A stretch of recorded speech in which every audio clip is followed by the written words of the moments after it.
Speaking of a guy who you don't want to know what goes on in his head, here's the Repco Rev-Up with Larko. Find out what's got Larko all revved up this week in the Repco Rev-Up.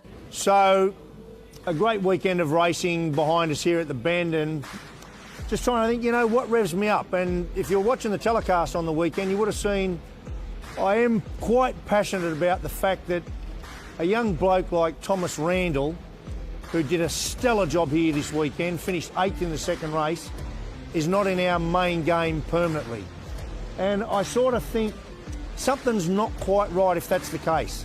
That kid, who I think 25 years old, he's won the TRS Championship in New Zealand, which is an internationally regarded open wheeler championship. A lot of Europeans come out and do it before the European seasons on the way to the Formula One. Well, he's won that. He's won the Super 2 Championship, our Super 2 Championship, which, if you're not familiar with that, I actually reckon that's one of the toughest championships in the world. And why do I say that? I say that because there's always a bunch of young guys and girls in there that want to get desperately into our main game. So it's tough in the top 10 of that. Well, he's won that. He's finished 3rd in it, and he's won it. So you've got to ask, something ain't quite right when he's not in our main game. And I don't have all the answers to fix that right now, and I don't want to point fingers at anyone.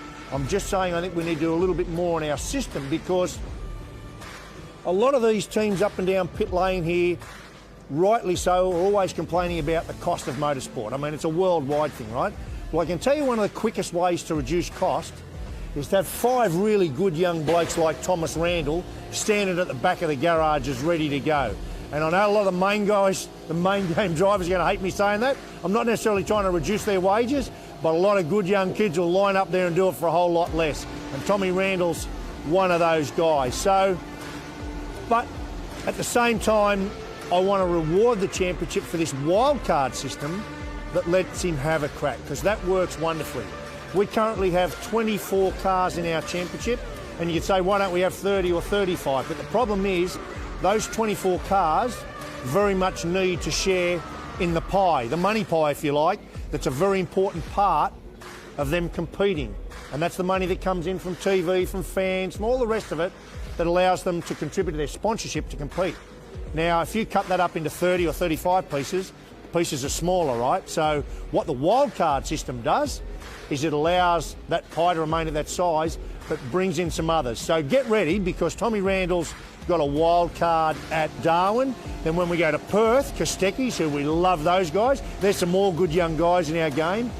That's their home territory. 3 Kostekis in a wild card over there is going to be great. So I guess when we go to Bathurst, there might even be some more wild cards. So I commend Supercars for the implementation of these wild cards. I think it's a really good thing. So wild cards, and I think the other thing we need to work on as a category is what's the staircase up from karting all the way up to get into our main game, because it's been a little bit all over the place for the last few years. It's not clear cut.